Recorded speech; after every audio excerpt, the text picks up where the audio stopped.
Vamos a compartir acerca de la palabra de Dios. Yo creo que el Señor tiene un mensaje importante para cada uno de nosotros en esta mañana.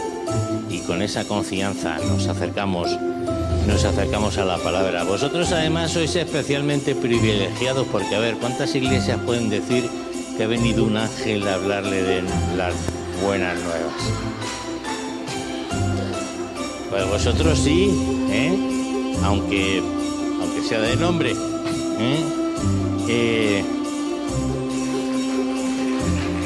Gracias. Pues quiero empezar contándoos un episodio que me sucedió estando en casa unas navidades. Yo estaba tranquilamente pues preparando alguna cosa y de pronto pues un señor empezó a tirar petardos justo debajo de mi terraza. Y yo vivo en un primero y aquello retumbaba, aquello no eran petardos, eran barrenos del 7 para perforación de roca o algo por el estilo. Y entonces pues aguanté 7 petardos, lo prometo, 7 petardos. Pero ya dije, ya hemos pasado el número perfecto, ya abro la ventana y le llamo la atención. Y entonces le dije, perdone. Digo, mire, es que está usted tirando petardos debajo de una terraza, para los animales es muy perjudicial el tema, yo amablemente os lo prometo, para los animales es muy perjudicial el tema de los petardos, entonces pues yo creo que ya debería usted, ya ha tirado 7, digo, ya ha satisfecho sus necesidades pirotécnicas, yo creo que ya debería de irse de aquí, ¿no? Y entonces él me dijo, ¿qué pasa? Cada uno celebra la Navidad como le da la gana. Digo, ya, pero usted está celebrando el 4 de julio la toma de la Bastilla. No está celebrando la Navidad. Entonces, yo creo que todos tenemos que hacernos una pregunta, ¿no? Y es, ¿tú qué celebras? ¿Tú qué celebras? ¿Qué celebramos en esta mañana? Porque nos lo estamos pasando bomba, ¿no? Es una celebración, es una fiesta, ¿verdad? En la que estamos recordando pues 2 milagros, como veremos, ¿no? Y me vais a perdonar que a veces se me olvida de que ya para cerca necesito gafas. Pero vengo preparado, tengo como 3 pares de distintas distancias. Muchas gracias.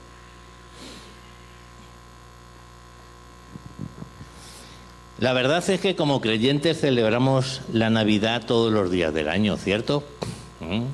Pero es importante, ¿verdad?, que cuando el resto del mundo abre un oído, ¿verdad?, o cuando se abre esta ventana, esta oportunidad, pues nosotros proclamemos y anunciemos el verdadero mensaje de la Navidad, lo que para nosotros es la Navidad. Y para ello yo creo que debemos de utilizar todos los medios a nuestro alcance, ¿verdad? La Navidad como celebración en el mundo pues está llena de símbolos que se fueron cristianizando paulatinamente cuando los pueblos paganos fueron convirtiéndose al cristianismo. Así que hoy en día pues vemos una Navidad llena de símbolos que no voy a mencionar, nada más lejos de mí que provocar polémica, pero vemos un montón de símbolos que ya le hemos perdido el origen, no sabemos de dónde vienen, ¿no? Pero lo importante es lo que nosotros queremos manifestar. Lo que nosotros queremos manifestar es que para nosotros es un tiempo especial de anuncio, es un tiempo especial en el que programamos. Para mí la Navidad sí es importante. Yo celebro la Navidad, pero no solo hoy, la celebro a lo largo de mi vida, porque el nacimiento de Jesús es algo importante, trascendente, fundamental para mí. Por eso os decía que para todos tiene hoy el Señor un mensaje. Y debemos de aprovechar esa ventana de atención que se abre, ¿verdad?, cuando es Navidad o cuando es Semana Santa, pues para expresar el verdadero sentido y el significado de la Navidad. Ahora, ¿conocemos realmente el mensaje que transmite la Navidad? Porque oímos hablar de alegría, de paz, de magia, en algunos casos, ¿verdad?, sobre todo en los anuncios, mucho regalo. ¿Cuál es el mensaje que queremos transmitir acerca de la Navidad? Yo creo que la Navidad lo que nos enseña y lo que nos expresa es que hubo dos grandes milagros muy importantes, ¿verdad? Y de eso nos hablaban los evangelios que hemos leído en Lucas y en Mateo, ¿verdad? Ambos expresan que Dios se hizo hombre, la naturaleza divina de Jesús. Y diréis, y esto, claro, estamos tan acostumbrados a oírlo que ya nos suena normal, nos suena cotidiano, pero esto es un auténtico milagro. El creador del universo, el hacedor de todo, tuvo por su voluntad el deseo de hacerse hombre para mostrarnos, darnos ejemplo y después para entregar su vida para que pudiésemos ser salvos. Y este es el segundo milagro. Es el segundo milagro. Amén. Es muy curioso que en los textos que hemos leído Jesús recibe dos nombres en muy poquito espacio, ¿verdad? Y ambos expresan la naturaleza divina de Jesús. Uno era Emmanuel. Emmanuel es un nombre profético. De hecho, hay gente que se lía. Ya, pero ¿cómo le llamaban al final? No, a ver, Jesús tiene un nombre personal, ¿verdad? Un nombre de identidad por el que se le conoce. Ese nombre es Jesús. Pero después tiene una barbaridad de atributos, títulos y nombres descriptivos. Emmanuel era un nombre profético porque quiere decir... ¿Me ha sonado flojo eso? ¡Ay, muy bien! Dios con nosotros, esto es importante, ¿verdad?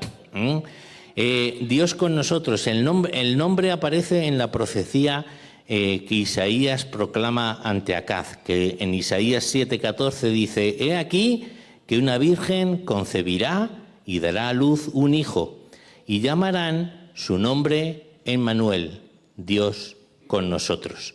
Y esa profecía se cumple casi 4000 años después, ¿verdad?, en el nacimiento de Jesús. Es Dios hecho carne. Por eso el ángel le dijo a María: «María, lo que nacerá de ti será santo, será llamado Hijo de Dios», que es otro de sus títulos, ¿verdad? Jesús es un nombre personal y expresa, como expresaban la mayoría de los nombres judíos, su misión y su finalidad, ¿verdad? Le pondrás por nombre Jesús porque Él salvará a su pueblo de sus pecados. De hecho, Jesús significa Yahvé salva, Yesushua en hebreo, ¿verdad?, que quiere decir Dios salva. Pero Jesús aparece con un montón de nombres y atributos más en la palabra de Dios, ¿verdad? Yo he puesto por aquí algunos, diapositiva 4. Pastor, Rey, Luz del mundo, Pan de vida, Agua de vida, Maestro, Resurrección, Salvador, Cordero de Dios, León de Judá, Sumo Sacerdote, Hijo del Hombre, Hijo de David, Hijo de Dios, Señor, Esposo de la Iglesia, la vid, Lucero, Salud, Mediador, Juez. Y cada uno de estos tenía su significado. Lo que nos está enseñando todos los nombres que recibió Jesús es que la humanidad no tiene sentido sin Él. Él es todo, nuestro Dios es todo, nuestro Dios es nuestra vida, es nuestro camino, es nuestra salud.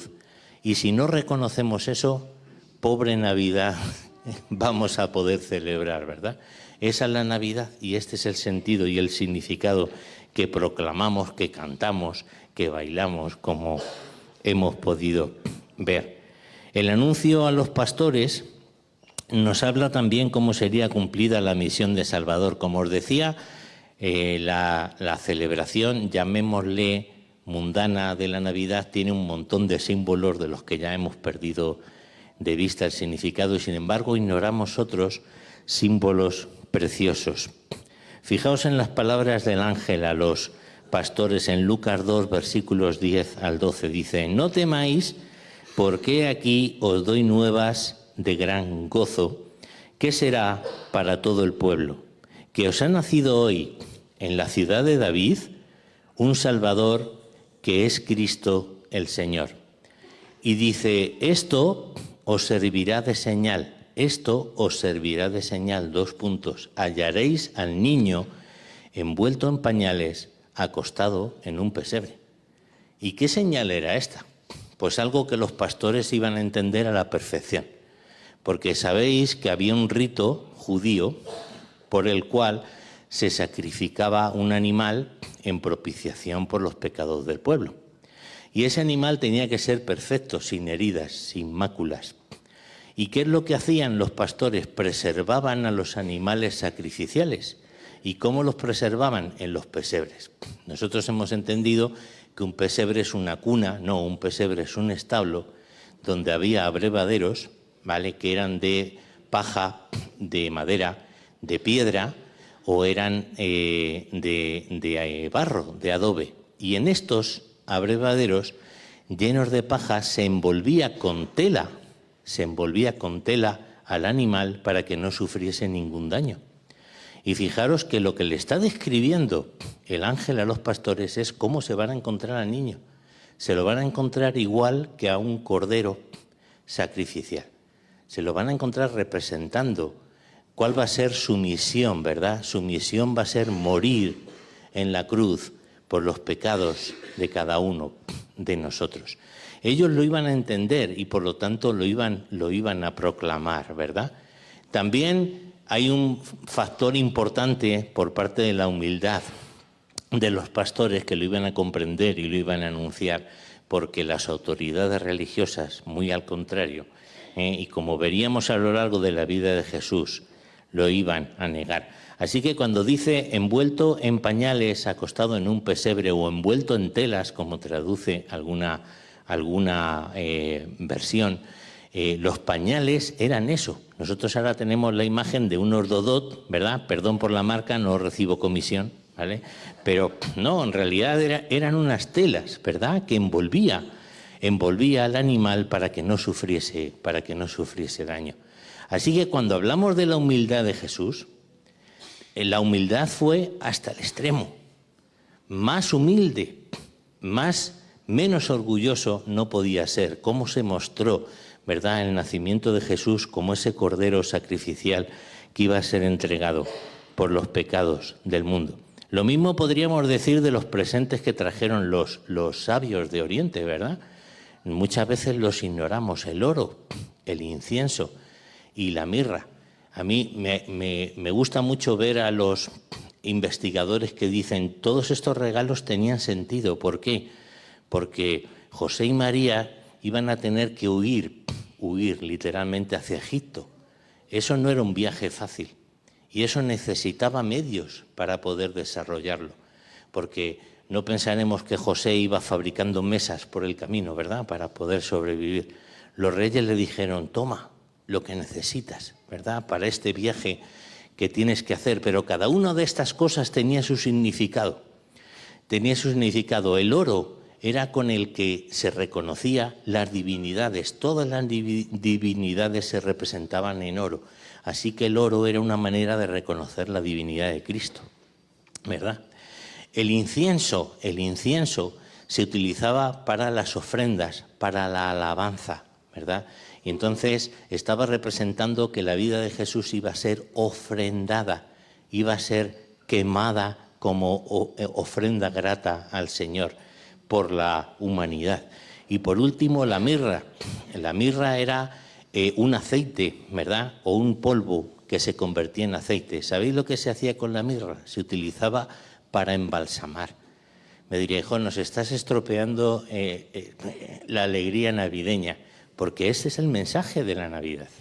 Este es el mensaje de la Navidad, que Jesús vino con un propósito y que ese propósito era darnos la oportunidad de que pudiésemos reconciliarnos con Dios y darnos la oportunidad de aceptar una salvación tan grande como la que Él nos ofrecía, que no es gratuita, que es de gran precio, ¿verdad? Un precio incalculable, que nosotros solo podemos aceptar como un regalo, lo único que podemos hacer, ¿verdad? Porque nada más podemos colaborar.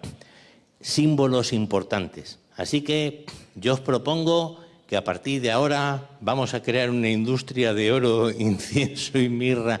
No, los símbolos lo que tenían era el sentido del mensaje que querían transmitir, ¿verdad?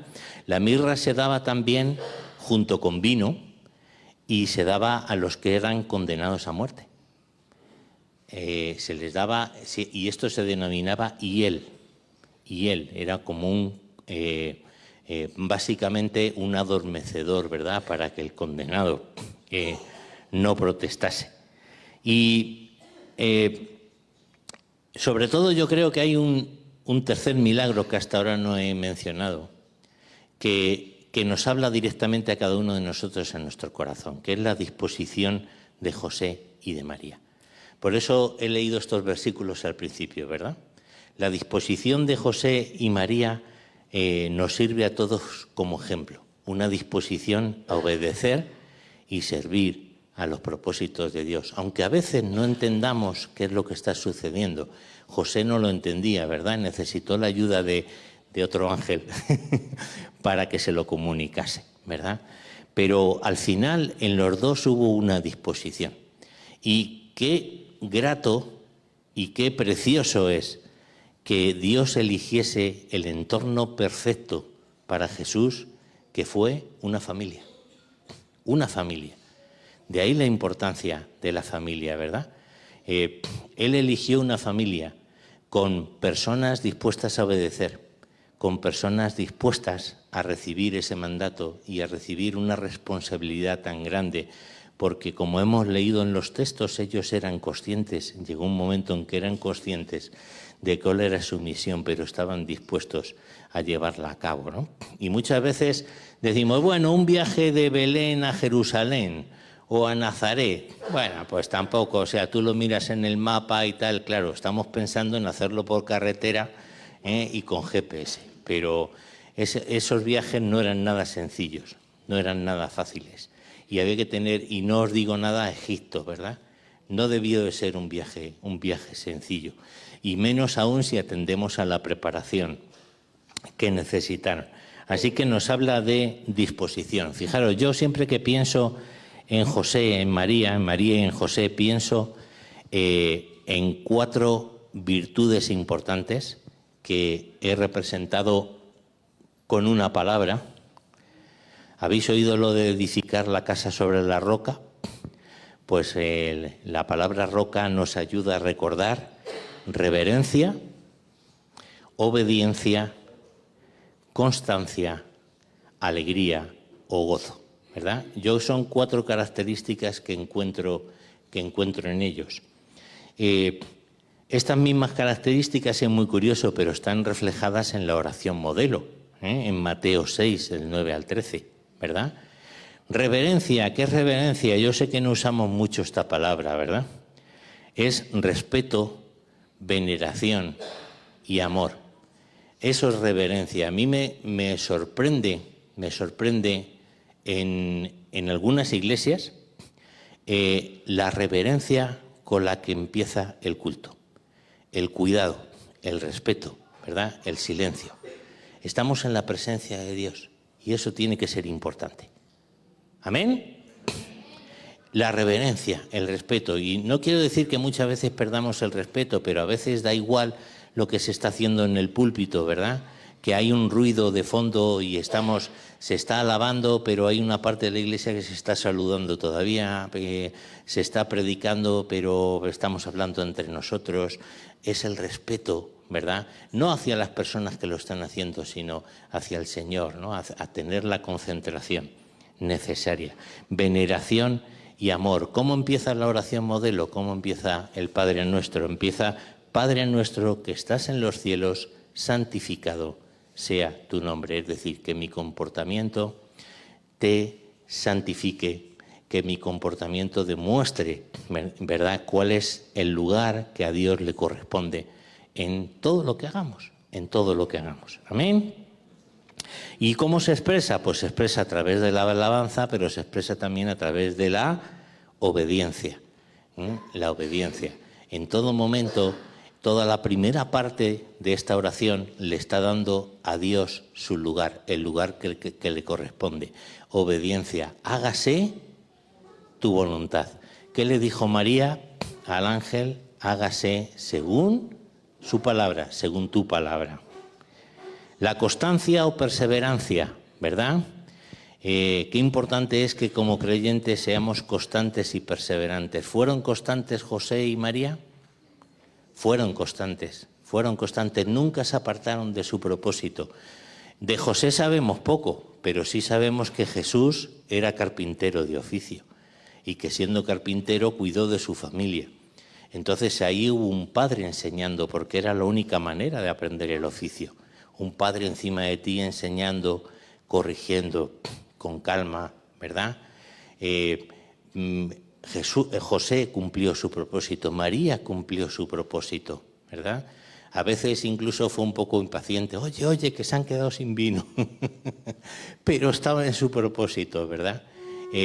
Y le anunciaron desde que fue presentado Jesús en el templo, ¿verdad? Le fue anunciado por Simón el sufrimiento que ella iba a padecer y sin embargo se mantuvo fiel en ese propósito. Dice la oración modelo: tuyo es el reino, el poder y la gloria por los siglos de los siglos. Más allá de las pruebas, más allá de los peligros, más allá de las circunstancias. Señor, queremos cumplir con nuestro propósito. Y como prometí que el mensaje iba a ser breve, voy a pedir al grupo de alabanza que vaya ocupando su lugar y que me ayude con una musiquilla conmovedora. Porque tenemos el privilegio, como lo tuvieron María y José, de formar parte del plan de Dios. Es importante, ¿no? Tenemos el privilegio de formar parte del plan de Dios y cada uno de nosotros forma parte del plan de Dios de una manera más humilde o más vistosa, más animada, más visible, menos, pero es un privilegio poder formar parte del plan de Dios como lo fueron ellos. Yo creo que estos 3 mensajes que nos transmite la Navidad los tenemos que proclamar y los tenemos que lanzar con gozo y con entusiasmo, ¿verdad? Tú tienes la oportunidad de formar parte del plan de Dios. No fue gratis, costó un gran precio, pero Jesús lo hizo por ti, por mí, por cada uno de nosotros. Y ahora nosotros tenemos la oportunidad de formar parte de esa familia de Dios, de ese plan de Dios. A veces esto lo perdemos de vista. Valoramos la importancia de lo que hacemos como lo valora el mundo. Yo siempre hago mención a una anécdota de un famoso arquitecto, Christopher Wren. Fue el arquitecto de la Catedral de Londres. No sé si conocéis la Catedral de Londres, es un monumento impresionante. Yo no lo he visto en persona, pero en fotos sí. y esta catedral es un monumento fantástico y él vio que había un joven con una carretilla llena de arena, llevando la arena en la carretilla para acá y para allá con un entusiasmo tremendo, ¿no? Y se veía que él estaba disfrutando de aquello. Lo único que hacía era acercar arena a los albañiles. Y el arquitecto se acercó y le preguntó: joven, ¿cuál es tu misión? ¿Qué es lo que tú haces? Pues supongo que para animarle o para halagarle. Y claro, él estaba preguntando por la función que él estaba realizando. Pero el joven dijo: Señor, estamos haciendo la mejor catedral del mundo. Él formaba parte de esa obra, formaba parte de esa catedral, como nosotros formamos parte del plan de Dios. Pero para ello necesitamos estas características que hemos dicho, estas características que se pueden acrostizar como roca, ¿verdad? Tener la reverencia, el respeto, la alabanza hacia el Señor que Él merece. Estar dispuestos a obedecer, tener la constancia y la perseverancia necesaria y, como dice la palabra, hacerlo todo con gozo y con alegría. Para mí este es un mensaje que me lanza este periodo de Navidad. En Mateo 6:33 se nos dice: buscad primeramente el reino de Dios, no nuestros propios propósitos, no nuestras propias metas. Buscad primeramente el reino de Dios y su justicia, la manera de hacer las cosas del Señor, y todas las demás cosas os serán añadidas. Así que, ¿cómo vamos a celebrar la Navidad? Pues yo voy a tratar con todas mis fuerzas, de ser reverente, de ser obediente, de ser constante en los propósitos y hacerlo todo con gozo y con alegría para el Señor. Amén. Que el Señor os bendiga. Gracias.